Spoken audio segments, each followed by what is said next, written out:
I'm Amy Johnston. And I'm Allyn Johnston. And we're so happy that you're joining us for The Last Aisle. This week we'll be covering the 1968 horror classic, Night of the Living Dead, directed by the legendary George A. Romero and written by George A. Romero and John A. Russo. Marilyn Eastman and Carl Hardman worked on the makeup. They were uncredited, but they actually played Mr. and Mrs. Cooper in the film, so I thought that was cute. Mm-hmm. This movie answers the question, what happens when a randomly approaching drunk person in a cemetery turns out to be a little too bitey? I'm so excited to delve into a classic zombie flick. This is the titular film for George A. Romero, and one that is an absolute must-watch for a horror movie lover. I can't wait to beat the abandoned door down on this one. But first, if you'll indulge me, a dramatic reading of the back of the box. A simple, peaceful countryside is being terrorized by killer zombies with only one thing on their minds: destroy all humans.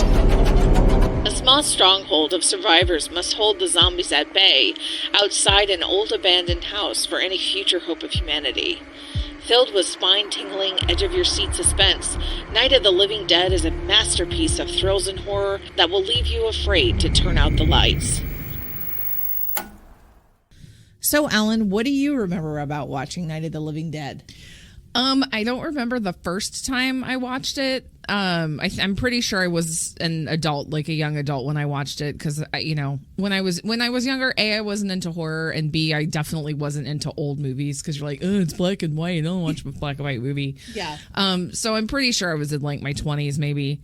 But a specific memory I have of watching the movie is you and I on Easter Sunday morning at Mom and Dad's house, like randomly flipping channels while we were waiting to eat or whatever, and Night of the Living Dead was on, and I was like, well, it's a resurrection story, so like, let's go ahead. And so on Zombie Jesus Day, we watched Night of the Living Dead at Mom and Dad's house. Sacrilegious. And I think we even told Mom about it, and she was like, you guys are warped. And so, Thanks, Mom. For me, I first watched this movie in college. I was branching out from typical horror available at the time, and I was diving into movies that others were recommending. This was on my radar for a long time, and this did change a lot about what I thought I knew about what horror should be. Like, this definitely did broaden my horizons quite a bit. Mm-hmm. So, before the zombie apocalypse hits and they come to get us, Barbara, let's jump in. Here at The Last Aisle, we want to remain mindful of sensitive topics. So we are offering a content warning for the following episode. The following movie analysis will include discussions about violence against people of color and women, as well as references to the Civil Rights Act of 1968. Enjoy the rest of the episode, and thank you, listeners and lurkers. Caution. Spoilers ahead. A long rural back highway, anywhere USA. It's 8 p.m., but it's still daylight. A young man and woman drive a 1967 Pontiac Le Mans inside a cemetery. Inside the car, Johnny, played by Russell Strainer, and Barbara, played by Judith O'Dea, talk about just making it up before dark. Barbara muses that it's 8, but it's still daylight outside, but Johnny complains that they won't be getting back before midnight. Barbara scolds Johnny for getting a late start, and Johnny complains further about the plot arrangement and the cross that says "We remember," commenting that he doesn't even remember what he looks like. We discover here that Johnny and Barbara are siblings, and that Mother can't make the long drive up anymore, so brother and sister make their way once a year to pay respects. On the radio, the announcer comes back on to say that they had technical difficulties for a while, but they're back on the air now. Johnny starts to say something to Barbara, but second guesses it, and then turns the radio off and exits the car. Barbara and Johnny walk through the cemetery and locate the plot of their father. In the cemetery, Johnny stands disinterested and tries to urge Barbara to hurry up. He suggests she save the praying for church, huh? Barbara kneels by the plot, and Johnny muses that Barbara used to be so scared of that cemetery and tells a story of him once scaring her so bad that Grandpa got really mad. It's great sibling interaction. I mean, typical, like, brother pissing a sister off. I like it. Yeah. Barbara tells Johnny to stop it, but Johnny pokes at his sister, putting on a creepy monster movie voice, and declares, "They're coming to get you, Barbara." Oh, God. Of all the iconic lines in all of the iconic horror movies in the world, this is just one of my favorites. I'm sure it's sampled all the time. Oh, God, it's just so good. They're coming to get you, Barbara. It's so good. Yeah. Johnny clings to headstones dramatically, putting on his scary voice because he has no respect for the dead. Or his sister. Or his sister. Barbara is unamused by her brother's antics and tells him it's not funny and to stop. Man, Johnny's a dick, but Barbara seems to scare really easily. I hope nothing scary ever happens to her. She might unravel. Nah, she's pretty solid-minded. I'm sure she's got a good head on her shoulders. Yeah, she'll be just fine. Sure, she'll get through this, no She'll problem. be just fine. Johnny notices a seemingly drunk man shambling towards them and warns Barbara that there's one now coming for her. Barbara tells Johnny to hush and that the man will hear him. Shambling man, played by S. William Hinsman, suddenly lunges for Barbara and tears at her and sending her into frantic screams for help. Johnny rushes over and frees Barb from the dead-eyed man, but he turns to attack Johnny, and Barbara runs away before we find out if Johnny made it. Like, fuck you, brother, bye. No. So it was so funny because, you know, the zombie like goes after Barbara and whatever because Johnny's like, I'm going to make you walk close to that guy. He's drunk and it's funny. Right. And then you see him after the guy attacks her. He's like, oh, shit, that was a bad move, and like runs back in. Yeah. And yeah, like the zombie like shoves him down and he hits, Johnny hits his head against a headstone. Yeah, and like he is either passed out or dead. We're not sure if You don't really see because Barbara's injury. like, peace, I'm gone. Peace later. Talk to you later. Lates. Running through the cemetery, Barbara is chased by the lumbering ghoul and falls to the ground. She doesn't trip or anything. She just falls. She kicks her shoes off and runs to the car and quickly locks herself inside. She races to try to start the car until Shambling Man breaks the window with a rock that he has found like somewhere outside the car. So one thing I noticed here, so first thing to mention is that this wasn't the very first like movie that showed zombies ever. Like there were some earlier ones, but this is kind of the first movie that created the quote cinematic zombie that we see in many zombie movies, the Romero zombie. Yeah. Which they're known for being slow. They're known for being stupid, basically. But okay, so first of all, Shambling Man is actually kind of fast. Once Barbara gets away from him and he's coming back towards the car, he's pretty like running quick. Yeah. Not like full speed like Rage Virus running, but like pretty quick. And he's using a tool to break the window. Yeah, that's another thing that I noticed. And that comes up later again and again. They use tools. They break things with tools. And so it's just funny to me that people always point back to like, oh no, zombies can't use tools and zombies can't do this and can't do that. And I'm like, in the very first movie, the Night of the Living Dead with Romero zombies in it, they are kind of running a little and they are, you know, so it was just very interesting to me. They are able to turn doorknobs and whatnot. Yeah. So Barbara takes off the parking brake. She screams and tries to like coast away, drive away. Yeah. The shambling man is still attempting to hang on. Barbara quickly makes it down the road and crashes the car. So we have no idea why she doesn't know how to drive, but it's the 60s and she is a woman.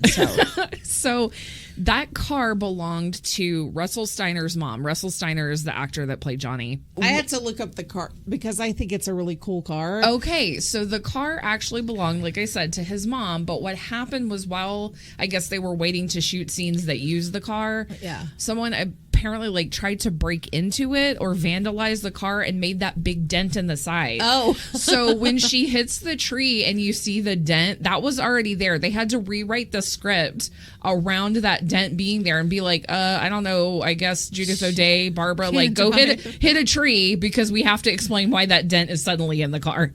That makes sense. And I also assume that Russell Steiner's mom was kind of pissed off, but whatever. Just a guess. Yeah.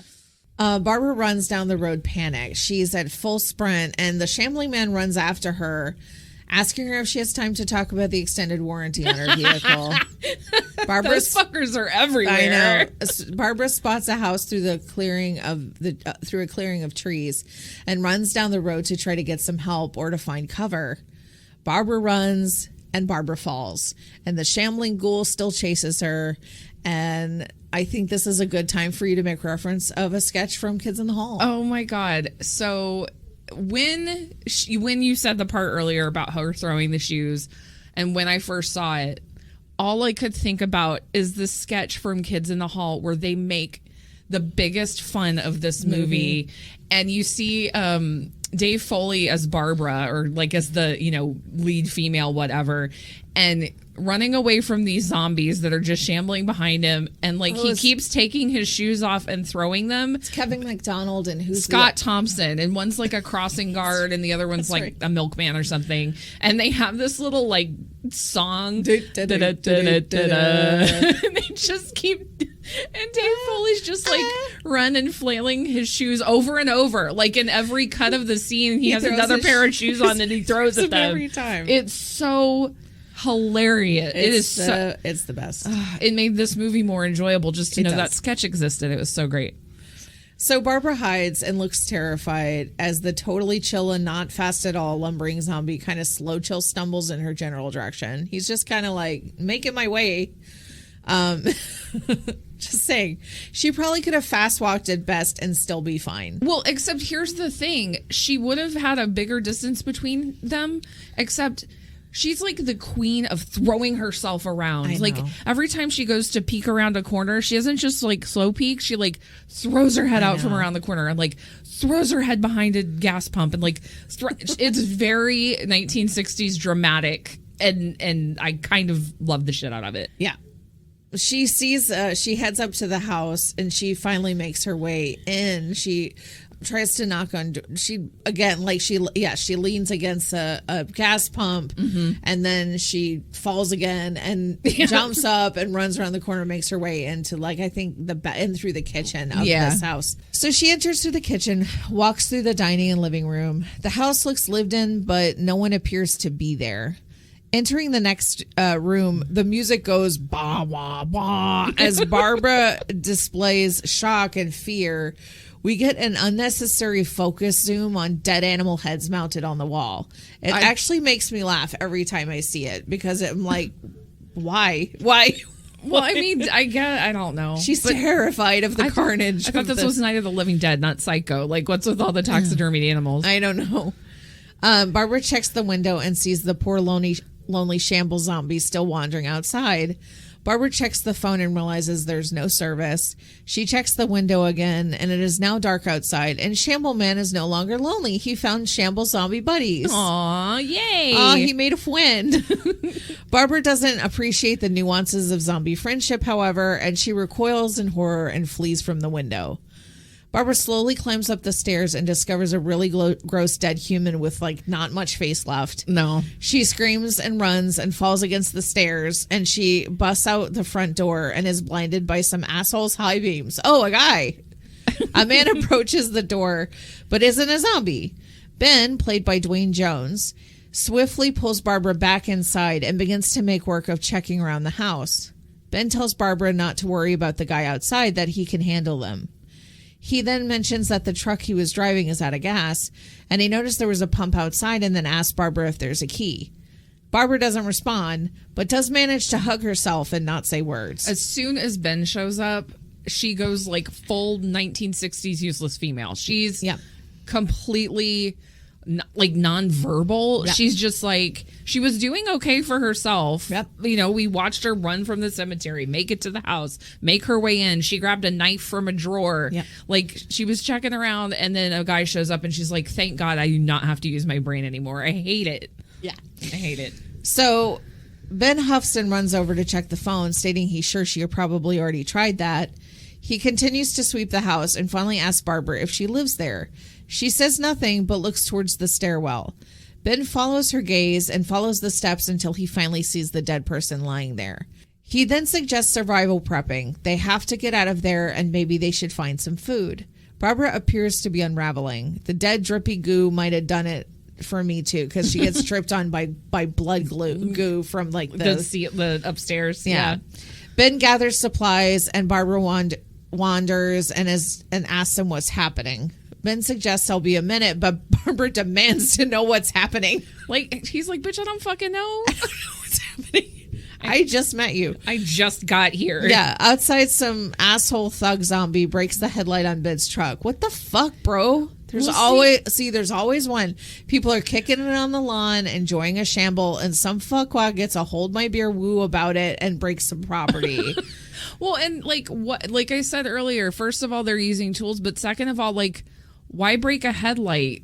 You know, we find out later that there's, you know, certain things they're frightened of, but light isn't one of them, I don't think. Well, they're afraid of fire. Fire, so right, light, but not light. And so, like, why break whatever? It's just fine. destroying property. Ben tries to get a handle on the two zombies outside. Are there any more? He can handle those, but he needs to know if there are any others outside. Barbara screams. She doesn't know right directly in Ben's face. And that's fucking rude. You don't scream in a stranger's face. You don't scream in a stranger's face. You shouldn't scream in anyone's face, right. But I get that she's scared, but stop spitting on this dude that's clearly trying to help you out right now. Barbara is unraveling. Ben lets her throw herself onto the nearby couch and wail dramatically what's happening while he tries to deal with, everything else. Outside, headlight zombie breaks the other headlight. Jeez, he does not like lights. Maybe that's important. Whatever. I think he just likes fucking shit up. He's a rebel ghoul. He doesn't play by the rules. Oh, Lord. Ben, armed with a tire iron, thwacks shambling guy in the head and undeads him. He undoes his undead. As he tire irons, a ghoul approaches from behind and Ben beats him down too. One of the ghouls sneaks in the house as Barbara unravels some more. Not sure which one, but it was probably headlight zombie. He already broke property. He probably wants to raid the fridge and blow up the toilet too. Cherry bomb. Ben quickly moves Barbara off the couch before the ghoul can approach and slow dance with Ben. Because it's very it's not a fight. No, the zombie tries to dance with him. It's a half-assed wrestle. Yeah. Ben undeads him too with a tire iron right to the face. Ben looks out the window to see more undead coming and tells Barbara the zombies know they're there now. Barbara stares at the lonely dancer zombie. Ben demands Barbara not look at it because she's scared and he can see she's unraveling. Mm-hmm. It's like Barbara Hood of the unraveling pants in here. Ben moves the zombie body outside on the porch and lights it on fire. The other ghouls back away and gives Ben cover to return inside and continue prepping. He gets more lights on in the house and finds a hammer in a nearby toolbox. He goes through all the drawers and finds some nails. Ben then tells Barbara to look for boards, but she stands there like a 90s Weezer song about a sweater. Supposed to say because she's unraveling. No, thank you.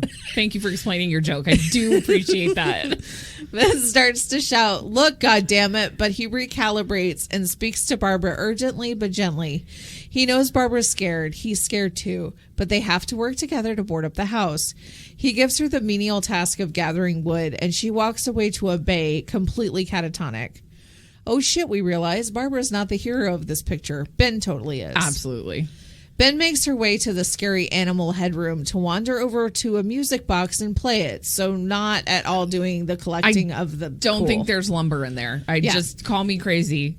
Maybe Ben, she was looking for matchsticks. I thought that would Ben will handle it. He'll just pull parts of cabinets apart and do all the shit. No, listen to your music box, sweetie. Am I coming off too mean? Because is that too harsh? No. Because No, she's useless. Okay. No, she's 100% just... I told you, 1960s useless female as soon as a man shows up. Ben goes to work hammering the nails into the wood that he's collected. Look at Barbara, who wanders over to the fireplace and manages to pick up a few little sticks to nail us in tight. She goes over to Ben to help him hold a door up so he can hammer it against the window to reinforce them. I mean, until hammering sounds become too much for her and she has to walk away from it because the sounds of the hammering scare her and she walks away. And she didn't, when she walked in the room with her little tiny stick pile, she didn't even go to hand them to him. She just sets them down. Set them in a corner. She's like, I did what you wanted. I brought you this stuff. Yep. I brought you popsicle sticks for reinforcement. Basically. Ben tells her to try picking up some nails, the biggest she can find. A while later, Ben comments that the room seems pretty secure and that they can run back and board up the doors if they need to. He mentions that the ghouls are going to be back, but they're afraid now. Ben found out that they're afraid of fire. Barbara again says nothing, but walks around carefully and slowly, the way I imagine a traumatized child might in this scenario. Yeah. You definitely get the impression that she's lived a pretty sheltered life up until this terrible moment in her life. And I get the impression that before this night, she may never have done anything on her own before. Ben asks Barbara if she's ever heard of Beekman's Diner. Ben mentions that that was where he found the truck. There was a radio in the truck, and Ben had jumped in to listen to it. He says there was a big tanker truck that came screaming up the road, and that 15 or so of those things chasing after it and grabbing it.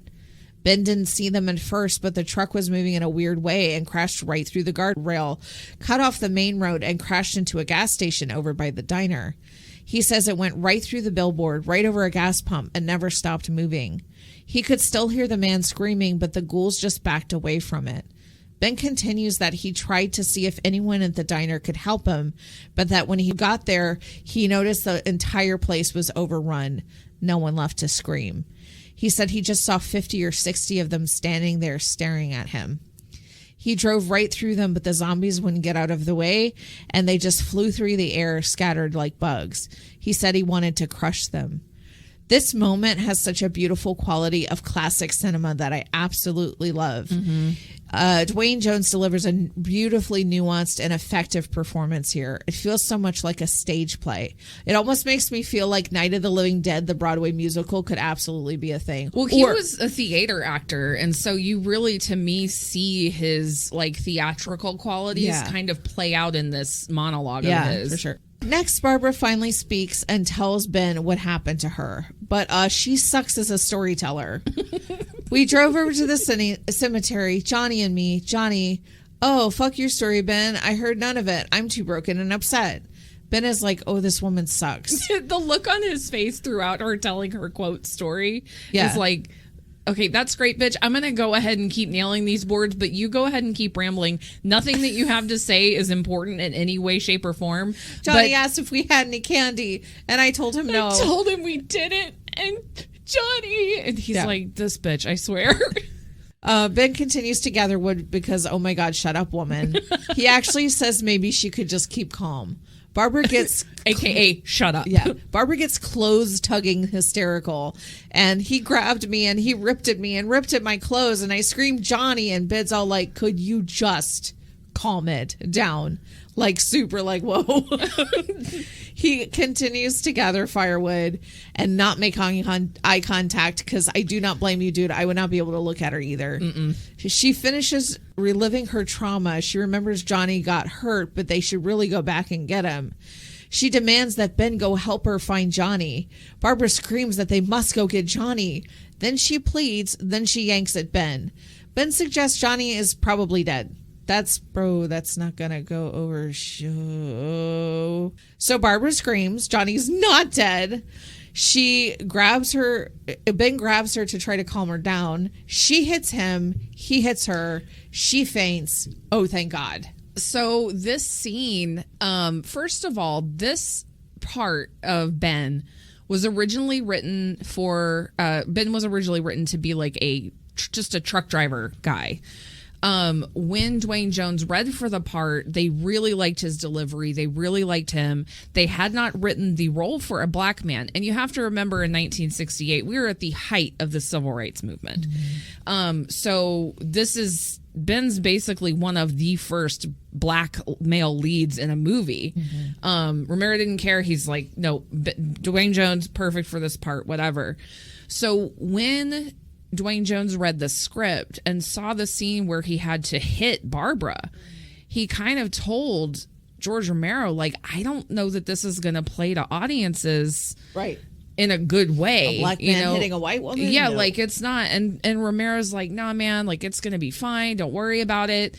And years later, Romero said, I really should have listened to him more. I don't know that there was a lot of backlash to that scene. There was really more backlash to the gore, the horror. But Romero said, I kind of didn't listen to his perspective, and I probably should have. I'm not sure when Dwayne Jones passed, but it was kind of before this movie reached the absolute cult classic status that it has now. And, it's a shame that he didn't get to see what this movie became to the genre. Right. So Ben turns on the radio and turns into a radio station that promises to stay on the air day and night. They're pulling their resources through an emergency network to be able to report what the fuck has been going on out there. I added the fuck. Stay in your homes, behind locked doors, shelter in place. Yeah. I'm endlessly shelter in place. No problem. What next? Eat snacks? Check. Shelter, eat, cry, pee a little. It's all on your list. So apparently, according to the radio that continues to play as Ben prepares for the next wave of chaos, there is an epidemic of mass murder being committed by, and I quote, a virtual army of unidentified assassins. I love this line. Assassins. They don't know any of the reasons for the slayings. They seem to be happening everywhere. The radio continues that they basically don't know what's motivating the kills. They don't know who, if anyone is looking into it. And they don't know shit. They don't know shit is fucked in shelter in place. Yep, got it. I will eat snacks and not talk to dead-eyed trans people. Got it. Ben quickly makes a torch out of what appears to be a table leg and heads outside to light a chair on fire. Can we just say shout out to the table leg, because that is the weapon that is in my bedroom currently right now. Yes, that is the weapon of choice. That is my home defense weapon, and I'm not even exaggerating a little bit. It's a table leg that has pegs in it, metal pegs in it. Two giant, 5-inch screws that stick out of it to screw the tabletop to the leg. And the table was broken, and so I just kept the leg. That bitch. And did she walk downstairs one night carrying that table leg because I was doing dishes overnight too late? Yes, I heard a noise. She heard a noise, and she almost can't beat my brain in. I'm just saying, shout out the table leg. It made me feel safer. I'm not really sure of the motivation here, other than I just heard a bunch of shit on the radio, scared the shit out of me, and I'm not sure what else to do, so I'm going to light this chair on fire. I don't know. And hopefully those fuckers back up. It seems grim, though. I don't really understand why he lights the chair on fire, but the only thing I can imagine is he heard a bunch of crap. He's like, I don't know what to do, and he lights the chair on fire. The ghouls on the lawn. All else fails, just a little arson. The ghouls on the lawn fire bad, a la Phil Hartman, away from the fire chair. One guy actually yells "Grah." Ben heads back inside. He does. He goes "Ah." Ben heads back inside to finish fortifying the house with boards. The camera shot lingers on a random cellar door. I'm sure it won't come back. Barbara wakes up to just as Ben is finishing up nailing the house down, so I'm glad she's a big help. Ben smokes and goes through the closet where he finds a shotgun, achievement unlocked, and a shoebox with shells. Ben heads back to the living room where Barbara quietly listens to the radio. Ben tells her he found a gun and bullets and hands her some shoes for her feet. That's so sweet. He loads a gun and tries to make Barbara feel better. Barbara is catatonic. Mm-hmm. Ben's all, I'm not sure if you can hear me. I'm going to go upstairs. I'll be back down to reinforce shit and gank zombies and whatnot, and I'll totally hear them, so no need to come get me, and I'll be back late. Bye. I'm paraphrasing. You just sit there and be useless. He's very sweet to her, actually. He tries to reassure her that he'll come protect her, and we're supposed to love him, and we do. No, I love him. Yes. The radio tells Barbara that the zombies eat people now, so that's a fun new thing she just learned today. The door opens and two guys come up from the cellar, scaring the shit out of Barbara. Yeah. Where the fuck were you guys? In the cellar door. She comes, she screams. Ben comes down to help her and notices the two men, Harry Cooper, played by Carl Hardman, and Tom, played by Keith Wayne. The men realize there's a radio on and head over to tune in. Ben asks how long they've been down there because he could have used the help. Cooper says he thought he could hear screams, but he didn't know what was going on. Ben destroys Cooper's logic with, you just said you couldn't hear anything down there, and now you said it sounded like the place had been ripped apart. Because Tom's like, I don't know, we couldn't really hear. But Cooper's like, but it sounded like the place was ripped apart. And Ben, not off to a great start with Ben, who is like, seems to be pretty no bullshit at this point. He's just trying to survive. No, Ben is in let's handle shit mode, and Cooper is toxic masculinity personified. If toxic masculinity was a guy, it's this guy. Yeah. Yeah. Cooper tries to take over as immediate leader and to make everyone go downstairs. Yeah, that's not happening, Bo. Didn't you tune in last week? A basement is the perfect place to throw gasoline down and light everyone on fire. That's like totally a thing an Aussie from a survivalist group taught me. So she said, no, don't go into the basement. You'll be sitting They'll ducks. just pour gasoline down and light a match. That's what she said. And I listened to Aussies from survivalist groups. Hashtag I'm with Aaron. Tom tries to see it from both sides, so he's our diplomatic fence sitter. Cooper is determined to go back down to the cellar. We find out the ghouls, were strong enough to turn over his car, and that him and his wife and child are downstairs. Oh, yeah. And the kid's hurt. Yeah, side eye. Hard side eye. Horror movie 101. Someone mentions that they or someone they know has an injury. Nope. Cellar fire idea. Let's do the fucking cellar fire. This was the first zombie movie. They hadn't learned it yet. You know?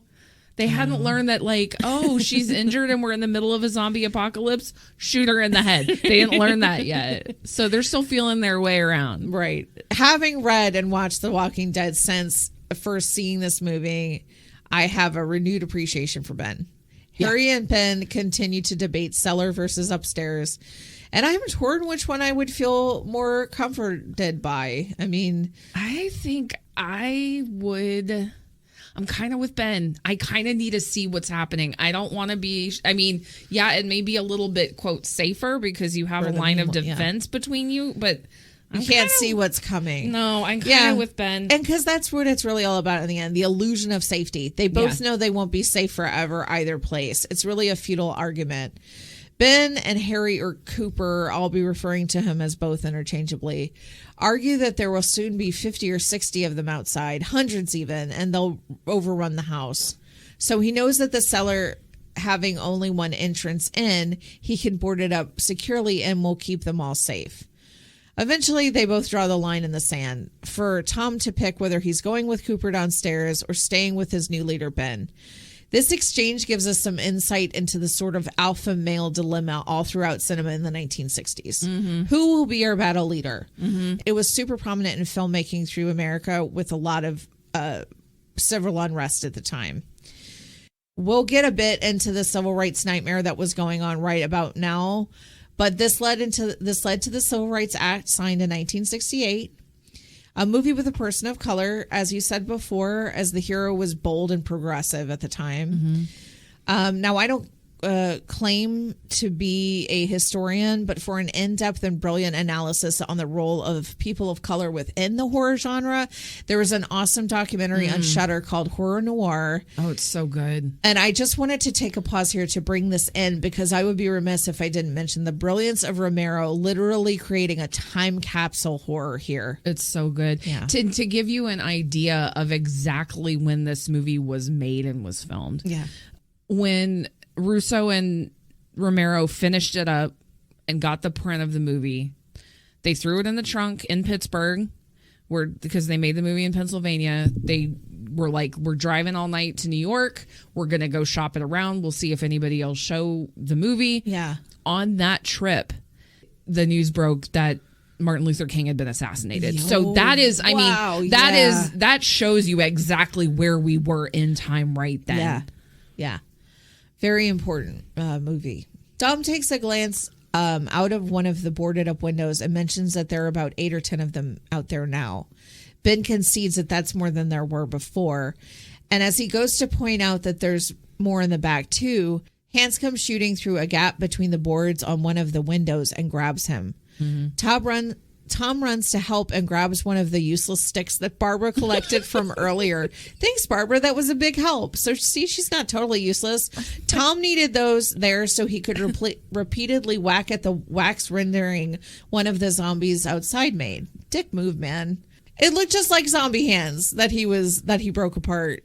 No, it was like a wax rendering of a hand that they like shoved through the crack, and he like thwacks it with the little stick and the little fingers come off. Yeah. It worked. I mean, for 1968, it was pretty cool.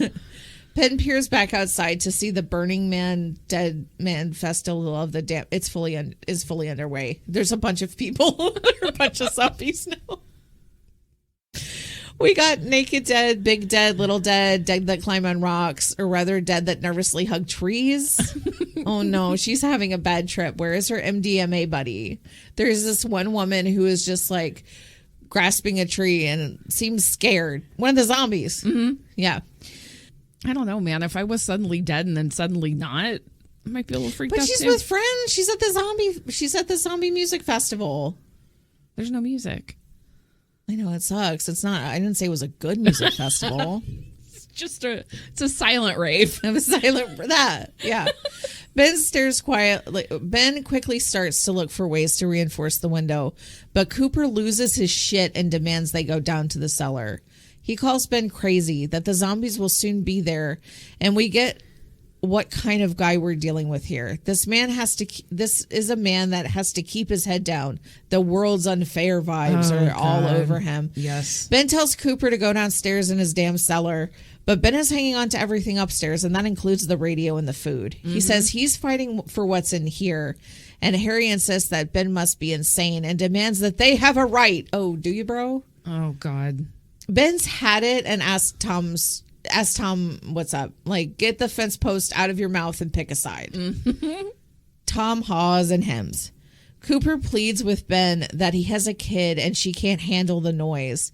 Ben's like, sorry you're so dumb. Sucks that your daughter has a dumb dad, and tells him that he can be the boss in the cellar and Ben is the boss upstairs. Yes, Ben.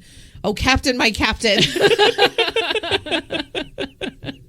Tom pleads that with Cooper's help, they can reinforce the upstairs quicker, but Coop cuts him off and growling with my help, like he's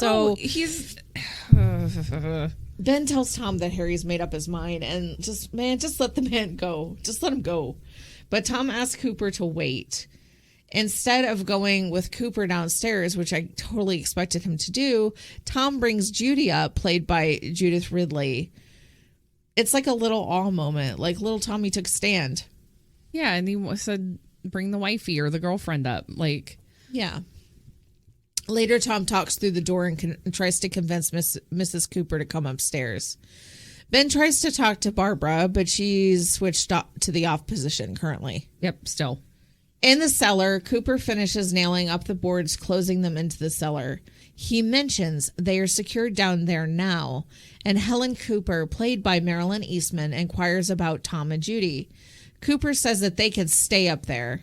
He spits out the words. You get the idea that this man feels emasculated in some way, and he's holding on to his man of the house authority by some kind of invisible thread.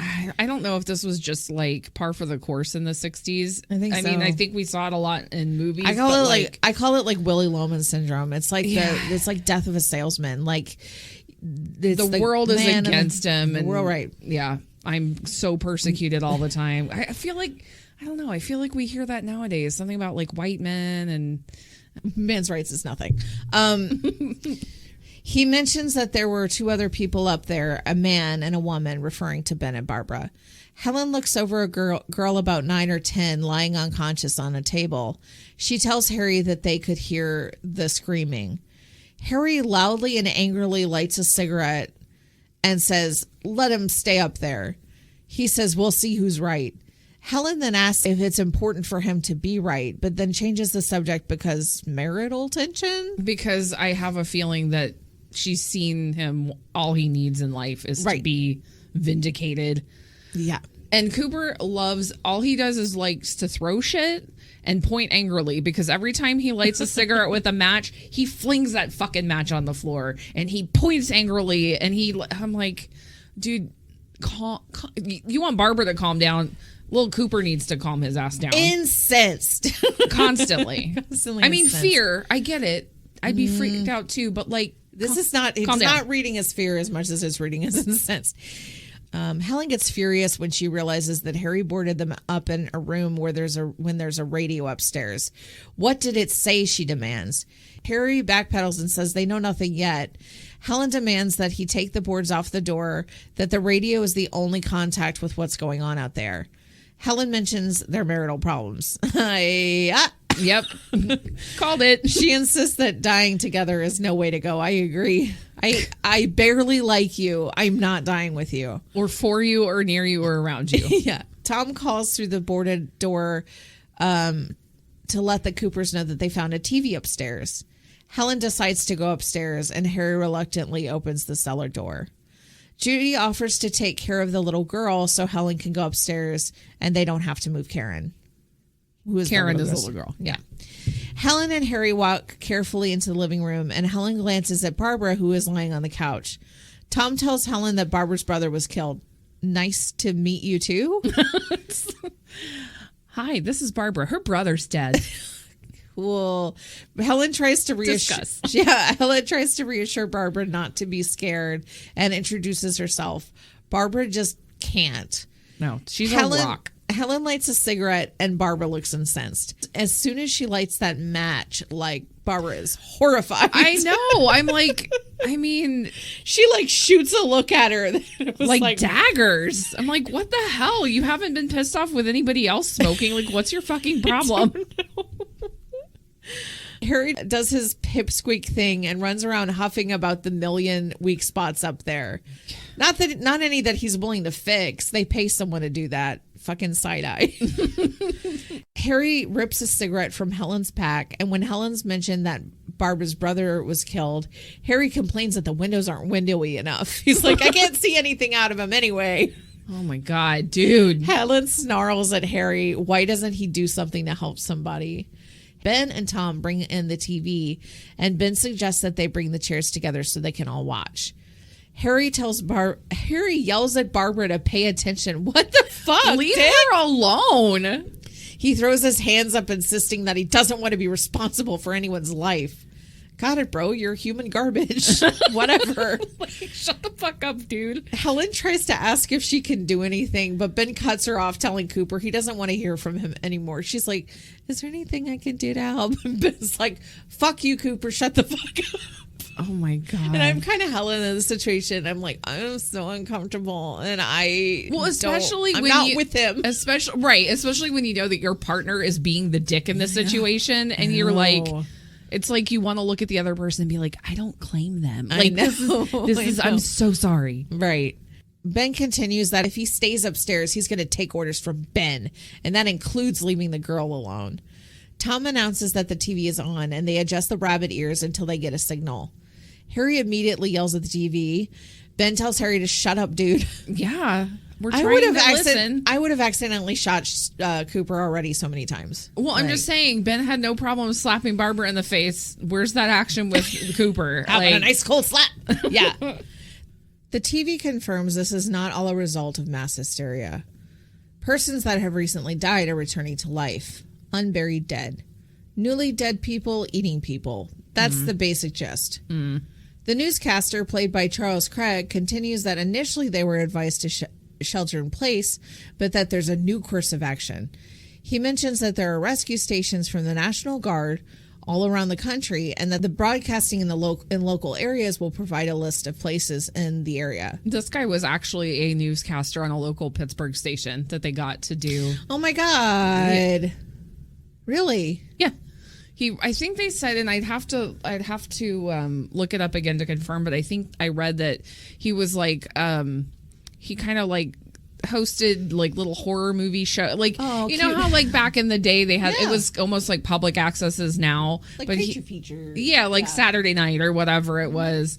But Russo and Romero, before they got their start in feature film, they used to do like industrial film, like safety type film. God, that's like I would love to see any of those. Yes, and so a lot of the people that are in the movie, like I think the guy that played the shambling man, he was actually credited as a producer because he gave them like $300 to make this movie. Oh my God. That's so adorable. But it's all people they kind of knew from their time as like industrial filmmakers. This I unironically, just as a little aside, I unironically like industrial. No, me too. That's why I get so excited whenever we see like Riff Tracks. Tracks put out like a new like 1940s, 50s, and 60s like educational video. Oh my God. Especially if it's about grooming or cleanliness or like dating. Social anything. Oh, it's the best. Yeah. But anyway, so, let me say this right now. Night of the Living Dead is a super duper classic. We are not even going to scratch the surface of all of the research, all of the notes, all of the trivia. No. So please understand, if you're coming to this episode with an idea that you're going to get the biggest in-depth deep dive on this movie possible, I'm so sorry to say you're in the wrong place. No. We are doing this basically from a spot of what we feel about the movie. I know I should have said this earlier, but... We're two 40-something-year-old goofballs who just want to goofball about movies. Yes. And that's what this is. But please, this is a fascinating movie. This is an absolute high point for the genre. Yeah. It is a jumping off point for future zombie movies. Go read about it. Yes. The newscaster says to find your way through to your location as soon as possible. Ben mentions that they have the truck if they can just get some gas, and they can get out of there. Tom mentions there's a pump out by the shed, and Ben tells him he knows he just needs to get it unlocked. The newscaster continues that leaders convening between members of cabinet, joint chiefs of staff, the president, the FBI, and the CIA, is that all? Are holding a meeting at the White House. And they've not produced any information. It also says, why are there space experts being consulted about earthbound problems? Yeah, they mentioned that NASA is involved. What in the hell? This is a part I did not remember. Yeah. It says recent Explorer satellite shot to Venus was coming back down to Earth but never got there because the NASA space scientists destroyed it when they discovered it was carrying a mysteriously high levels of radiation. I did not remember this part of the movie at all. Yeah. That there was like a potential space level of involvement. Radiation. Yeah, no, I forgot all of that. Good God. Then he reveals that he doesn't actually know if that caused the shit. He just poses it by speculating wildly. So we are actually right on track with where we started with the zombie origin theory. Yeah. We still don't know. Yeah. We still don't know. So I'm so glad we wasted time to listen to all of that. Ben turns to Bob and tells him that they've gotten all that they need to know, and the best they can do, the best bet is to get out of there. Tom and Harry are still glued to the TV, where a reporter and company run after two of the scientists coming from the White House meeting. One of the doctors seemed to be a little chattier than the other doctor, who is reticent to get into the level of radiation and whether or not it has caused what seems to be happening now. Ben suggests that they really need to get out of there now. He reflects action over scared inaction. I'm sad to admit I'm scared. I'm scared in action. I know that about myself, but I really can't say how I'd react in a people eating people situation, but I'm pretty sure I'd fall into line with Ben. I'd probably want to do whatever I could to help Ben out because he seems to know what he's doing, even if he doesn't. I feel like I would be somewhere between Ben and Barbara, and definitely would not be Cooper. I'm like, oh, I'm sorry. You have an idea? Sounds good to me. How can I assist? Does this apocalypse require plastic yarn made from grocery bags? Because if so, I can maybe do that. I could paint you a picture. I can crochet. We have time to crochet? I could write a contract for the zombies to quit. That's about all I could do. Oh no. Helen suggests heading to the rescue station for her daughter Karen. And that they might be able to finally get some medical supplies. Tom talks about how him and Judy got there and that they knew about the house and found the old dead lady upstairs. On the news, a medical professional advises that anyone who has sustained any type of injury should seek immediate medical attention. Aha, see? Mm-hmm. How bad has your kid been hurt? Ben asks. He sends Helen down to check on the kid. On the news, the caster is now talking about, holy shit, reanimated elephants? I missed that this rewatch. I didn't. You didn't hear that? No, I missed that. Yeah, he's talking about how like just elephants randomly started coming back to life and like lifting their trunks and shit. Well, that's the fucking movie I want to see. Where's that movie? Yeah. So that is Night of the also Living Jumbo is something I did not know. Honestly, I needed to watch. If you watch the movie just listening to the newscasting, the radio stuff, it's pretty there's great. some good gems in there. Ellen re-enters the cellar to switch with Judy. Karen Cooper, played by Kira Schoen, says she hurts.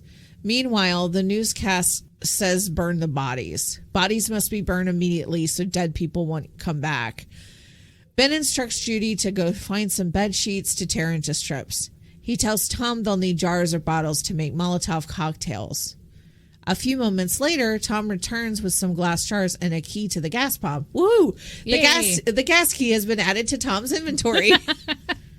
Ben mentions in one moment of hesitation that he's not familiar with the truck, and Tom says he'll drive the truck. It's an interesting moment because Ben is usually so like self-assured this whole movie, and then he's like, I'm not really sure about the truck. But you know what, though? To me, that shows a sign of a good leader who's like, you know what? I need someone else to take the lead on this because I can't. Yeah. And so to me, that's the difference between Cooper and Ben, because Cooper would be like, I can drive the truck even if he couldn't, whereas Ben will be like, I need someone to handle this. This is what needs to be done, and was perfectly willing to hand over that responsibility. So let's go watch Tom handle this. So Ben gives the plan as the TV continues to play in the background. Tom and Ben will get into the truck and pull it as close as possible to the door. Harry will be tasked with throwing Molotov cocktails from the window from the second floor as a diversion. Mm-hmm. Tom and Judy have a disjointed conversation as he tries to get her up and move. Judy wants to call her parents. She's not sure about things. She doesn't seem to have a clear understanding of reality. Usually, she's just a little spaced. This scene, though, I mean, though it's kind of a romance scene in the middle of a horror movie, they are really adorably sweet because he's like, you always have a smile for me, and as she kind of hugs him for reassurance, he's like, give me a smile. Like, it's kind of a sweet little moment, you know, which I don't know. I feel like movies from the 60s all needed that like sweet moment.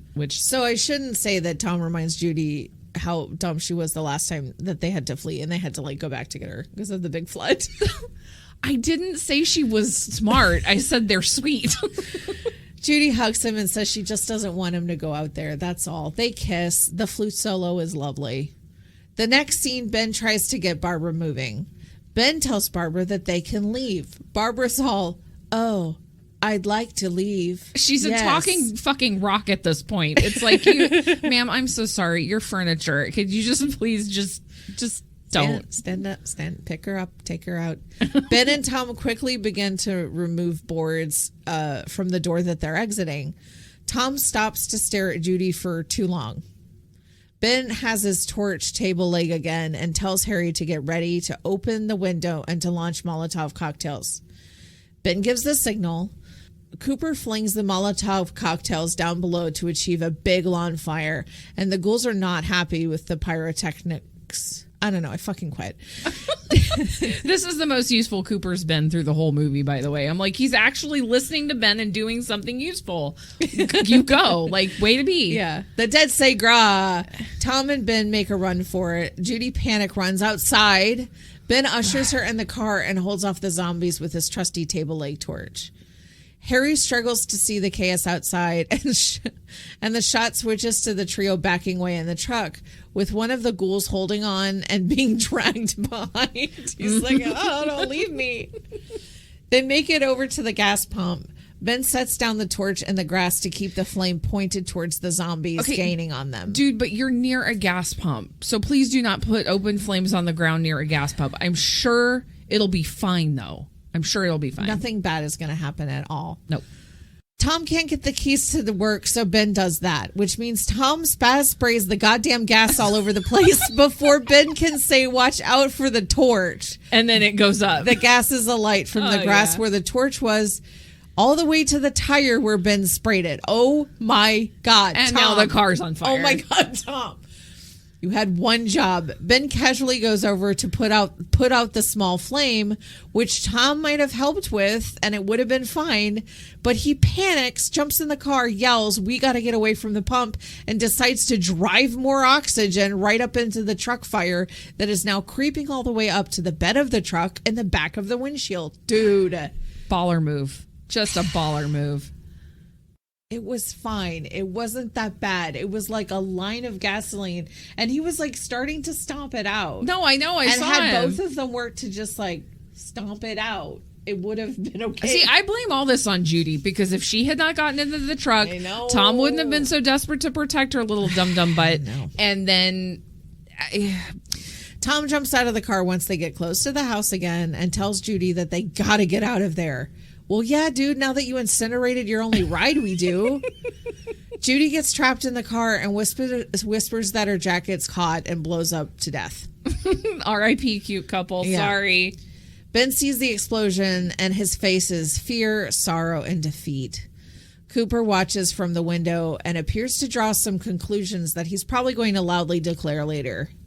Ben fights off the walkers and makes his way back to the house. But Cooper won't let Ben in and turns to go back to the cellar. Ben screams for Cooper to let him in. Harry just ducks behind the doorway, and Ben badass 1-foot door kicks the fucking thing open. Mm-hmm. It's iconic. Ben and Cooper rush to bar the door shut.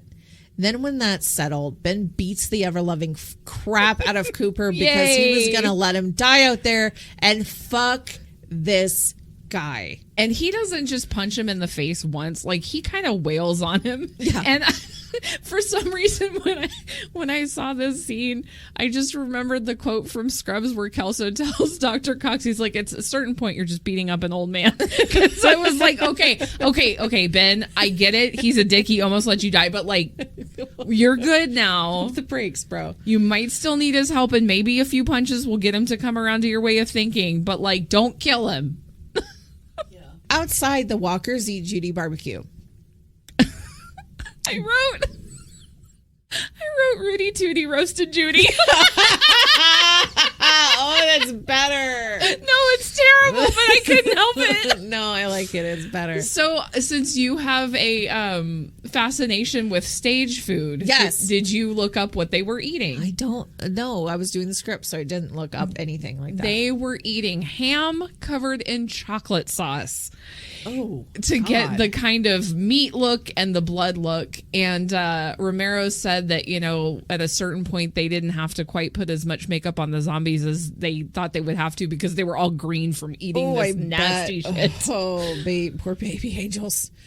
Ben thinks that's pretty gross and like holds his stomach and walks away from the window. But it's Burning Man. Okay, I'm done. I'm not going to. Helen says that there's supposed to be another broadcast at 3 in 10 minutes.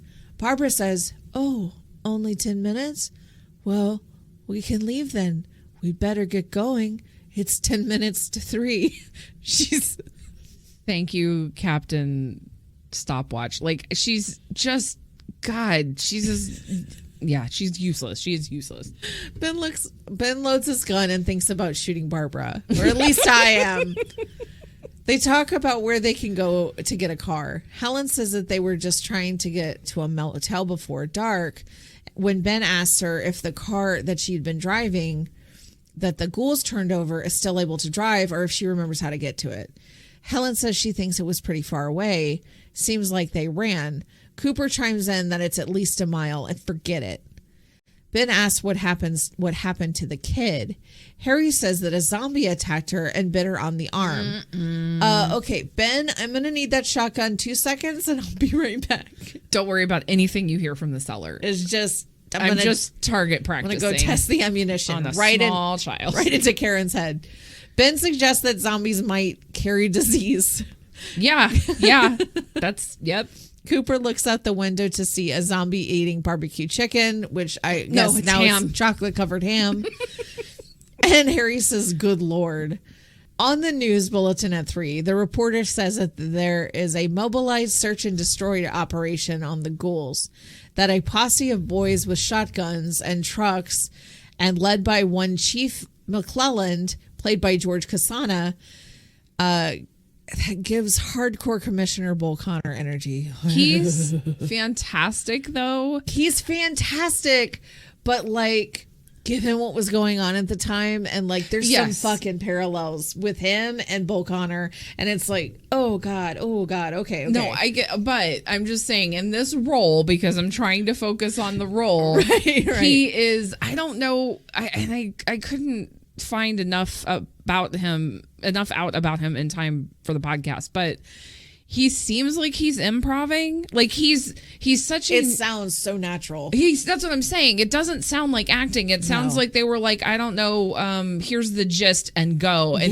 he did great. I believed him as 100%. as the chief of police. Or if they would have yanked him right out of a precinct, I'd have been like, yep, that sounds right. That tracks.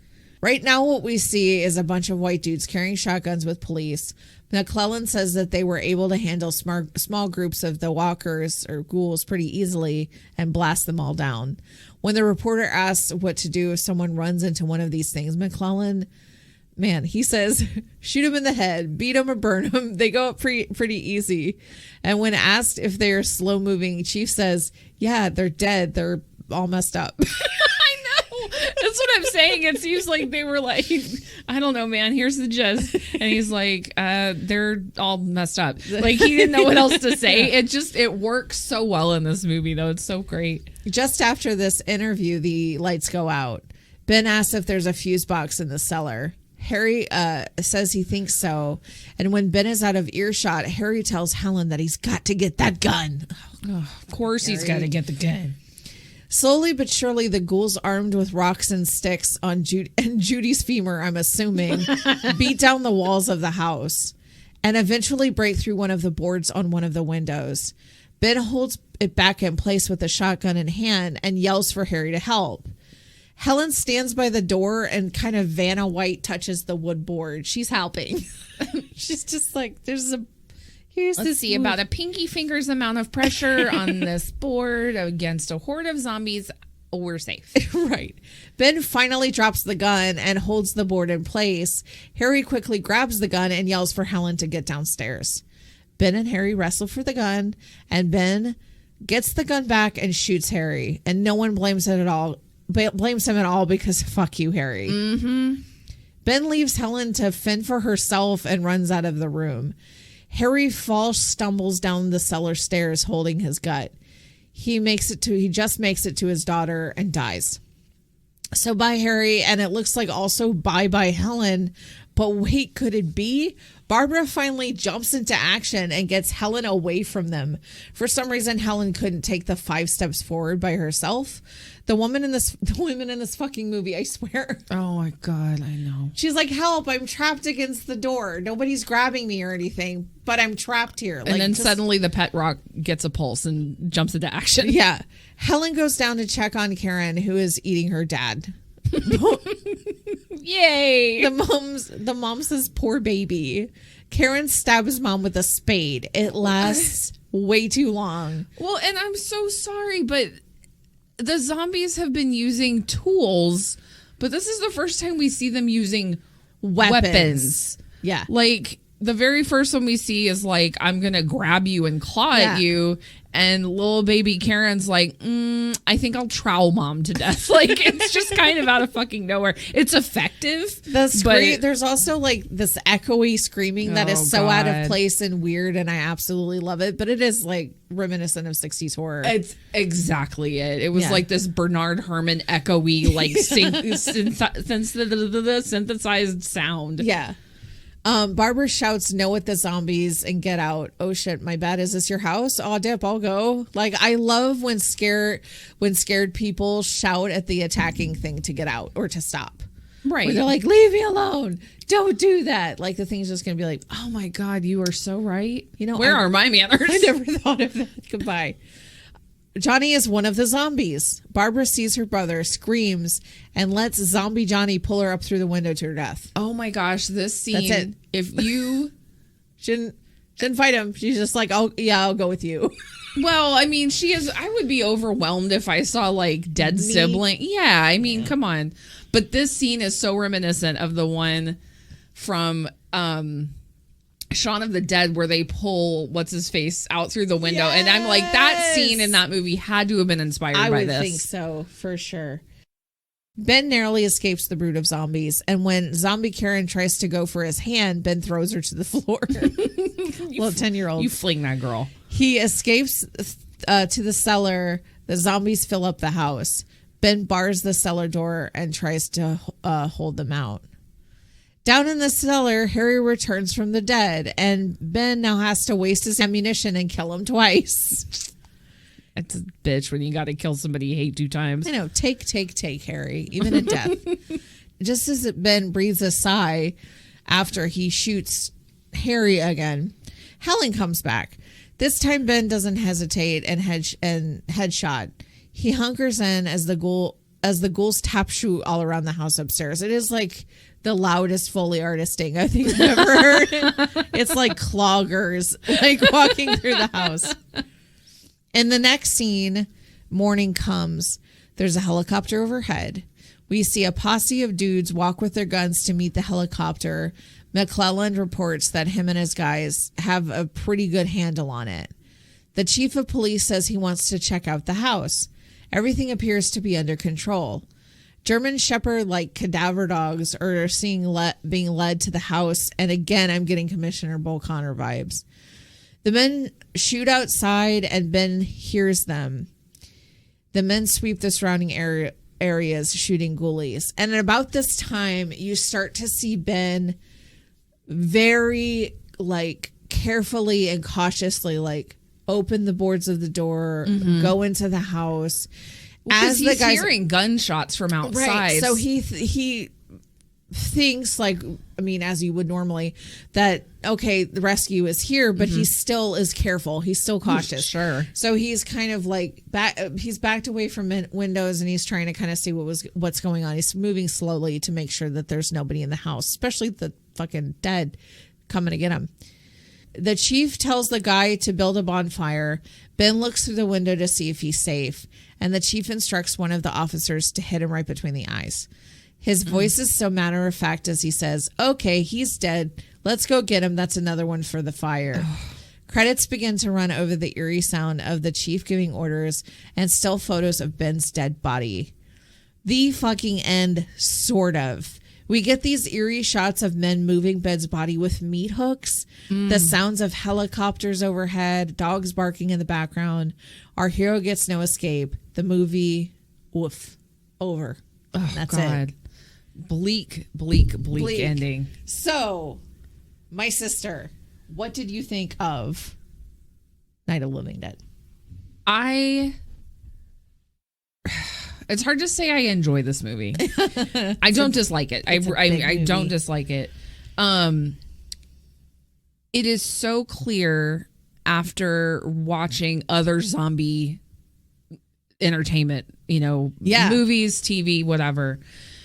It is so clear that this is the foundation of any kind of undead horror. Right. One sad thing maybe the saddest thing to me, I think, about this movie, when they had quite a few names for Night of the Living Dead before that's what they settled on. Night of Anubis was one, because Anubis was the god of mummification in Egyptian religion. They were like, well, people aren't really going to know what that is. Yeah. Then they kind of settled on Night of the Flesh Eaters, which is, you hear them mention flesh eaters a couple times on the newscasts in the movie or whatever. Yeah. They had decided on it. They had gotten the title cards ready. It was all good to go. They found out that there was another movie just called Flesh Eaters. I don't know when it had been released or anything, but they're like, okay, we're going to have to change the name again. We'll change it to Night of the Living Dead. So they had to redo the title cards. Yeah. Unfortunately, at the time, the law was that if you wanted to copyright claim a movie, you had to put the copyright claim on your title card. When they changed the title from Night of the Flesh Eaters, which contained the copyright claim, and changed it to Night of the Living Dead, they left that off. This movie is in public domain now because the movie did not have a So- copyright claim at the time, and so it was just assumed to be in the public domain. That no longer applies. That's rough stuff. So that is why you can find this movie everywhere, anywhere, on YouTube, on Tubi, on every streaming service that exists pretty much. Yeah. And it's so sad to me that this masterpiece of Romero's, his directorial debut of a feature film, he did his estate. I mean, like, he didn't see anything from it because of because it's in public domain. Luckily he went on to make Yeah. tons of other cool shit. Oh yes, absolutely. Became an absolute just master of the genre, especially in zombies. And there are and movies things. that I will have to go see of his that I haven't even seen yet, like Absolutely. Day of the Dead. There's Day of the Dead. There's Dawn of the Dead. I don't think I've ever seen the original Dawn of the Dead. I've seen the remake. Yeah. So that's one that I'd like to go watch. Yeah. So again, to say I love this movie as a piece of entertainment, it's like I super enjoy it. It's hard for me to say that, but I respect the absolute hell out of this movie for what it did for the genre. I love George Romero. Yeah. I could sit here and spout more trivia about this movie all day. There's so much to get into. There's a lot out and there. to me, because if you look at a movie and you see how much trivia exists around it and how many deep dives have done on it, that kind of speaks to either how absolutely fantastic it is or absolutely horrible it is, because nobody really deep dives a movie that's like, that was pretty good. Yeah. It's either like, holy shit, this is the pinnacle of entertainment, or, oh my God, dear Lord, how did this get made? Yeah. So good movie, entertained by it. Again, watching it this time, I saw, where there were obvious homages paid to this movie in other horror movies that I enjoy and other, pieces of entertainment I enjoy. But it's a good time. I'll definitely watch it again. Yeah. It's not one that I'm going to like watch a bunch, but I'm definitely going to watch Every it again. Easter. Every Easter. What about you? Well, yeah, I honestly have to say that like this movie did change me when I first saw it, because I really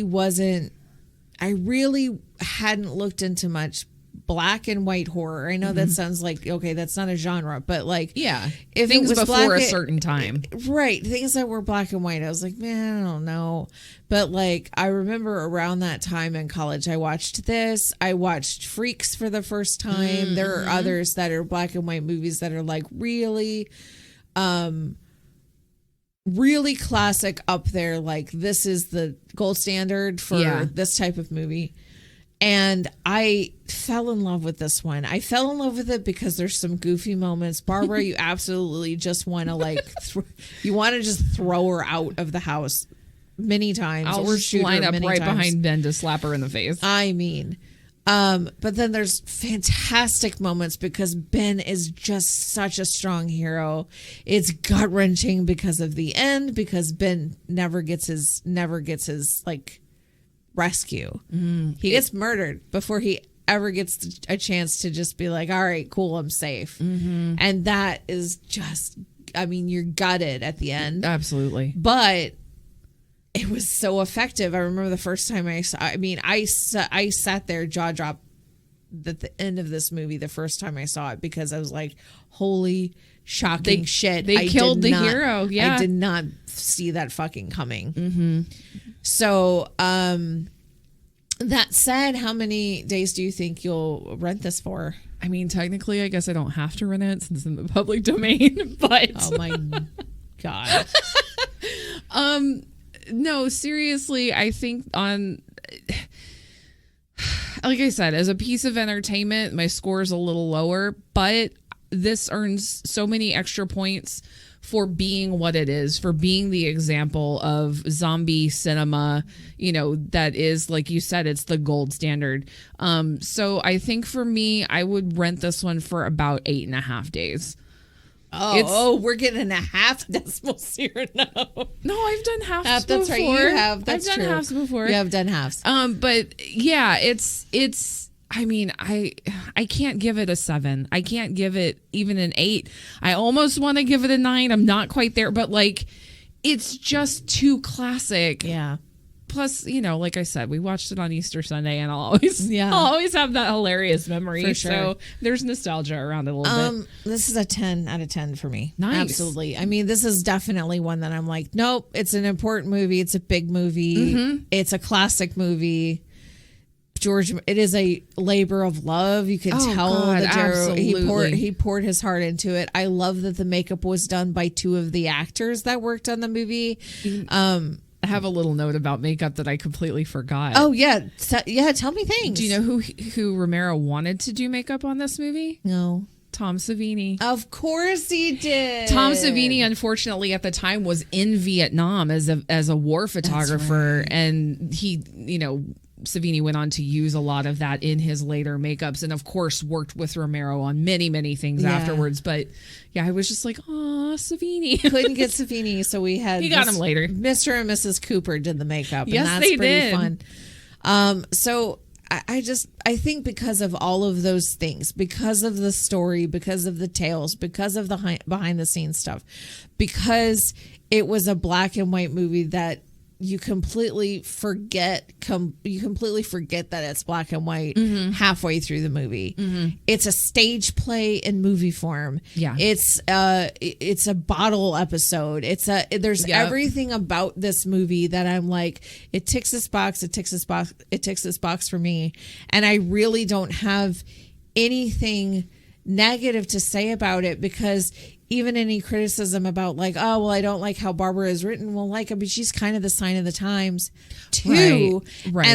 And Romero is definitely holding up a societal mirror here. Yeah. And so I can't really be mad at it, and I can't really critique it. So I'm giving it a 10 just for that. I feel like people smarter than me could maybe break it down further. Oh my God. I just absolutely love this one. I had fun watching it. I had fun writing it. Yeah. And I wanted it to be something that we could just have fun getting down and dirty into. And I think we did. So thanks. That wraps it up for this episode, listeners and lurkers. Thanks for joining us here on The Last Aisle. What did you think of this week's episode? Let us know on our social media channels at Last Aisle on Facebook and Twitter, and at Last Aisle Pod on Instagram. We look forward to hearing from you. We'll be back next week with the new episode. So sit back, cuddle up with your table leg torch, and grab a delicious plate of barbecue Judy, and come peruse the section of movies in The Last Aisle. See you soon.